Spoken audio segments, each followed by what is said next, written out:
Assalamualaikum warahmatullahi wabarakatuh. Yang terhormat kepada Bapak Helmi Boymia selaku dosen pengampu mata kuliah Hukum Kepegawaian Fakultas Hukum Universitas Trunojoyo Madura, saya Ahmad Nagih Fanani akan mempresentasikan hasil penyusunan dari makalah tugas hukum kepegawaian Universitas Trunojoyo Madura. Yang pertama, saya mengenai tentang lembaga administrasi negara. Lembaga ini berfungsi untuk mengembangkan SDM aparatur negara melalui pendidikan dan juga pelatihan.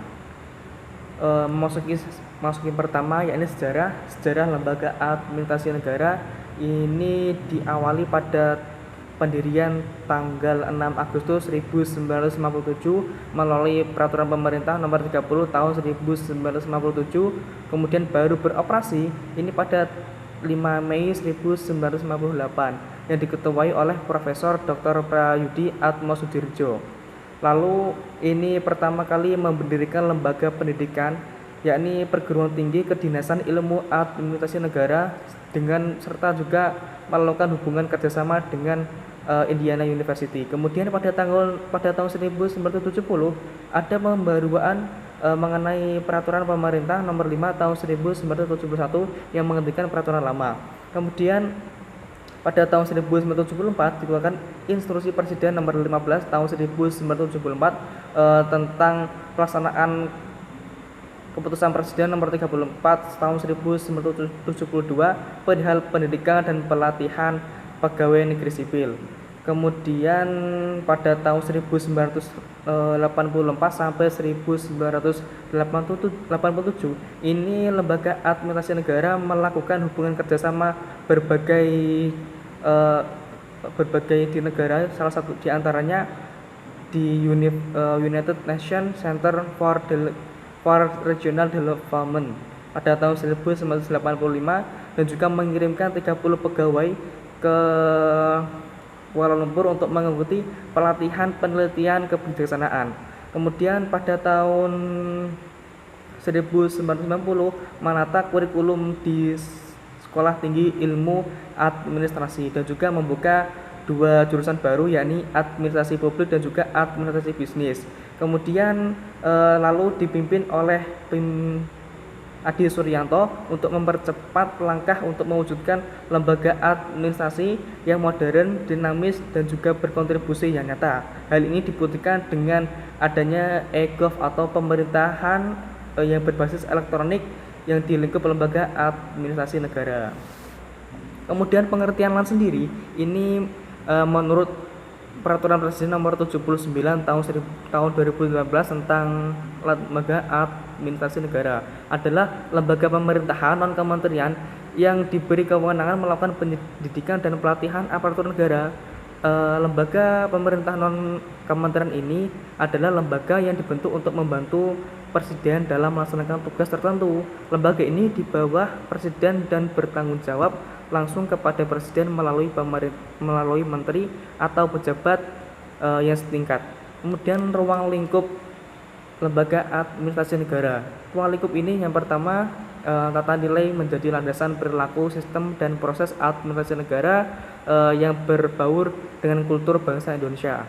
Kemudian yang kedua, organisasi dan manajemen pemerintahan negara. Yang ketiga, manajemen pemerintahan negara meliputi kegiatan pengelolaan kebijakan sampai dengan pengawasan. Kemudian 4, SDM atau sumber daya manusia aparatur negara. 5, sistem kebijakan negara. 6, posisi dan kondisi dan juga peran masyarakat juga diperlukan di lembaga administrasi negara. Kemudian yang ketujuh adalah hukum administrasi negara, hubungan kerjasama dengan organ atau sistem untuk proses pemerintahan. Ini adalah tugas dan fungsi lembaga administrasi negara. Tugas dan fungsi lembaga administrasi negara ini tercantum dalam pasal 3 dan pasal 4 Peraturan Presiden nomor 79 tahun 2018 tentang lembaga administrasi negara.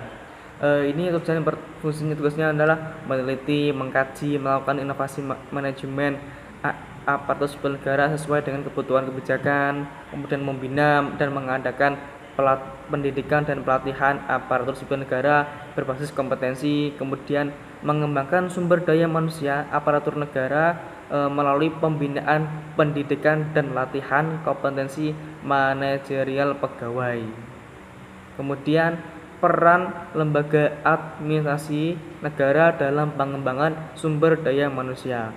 Ini ada beberapa tahapan. Yang pertama tahapan latsar atau latihan dasar bagi calon pegawai negeri sipil sebelum mereka memasuki jabatannya. Mereka harus melaksanakan yang namanya latsar CPNS. Ini akan diberikan berupa kepribadian, semangat motivasi, kemudian akan juga pelatihan bela negara dan juga menerapkan nilai-nilai dasar pegawai negeri sipil dalam melaksanakan tugas.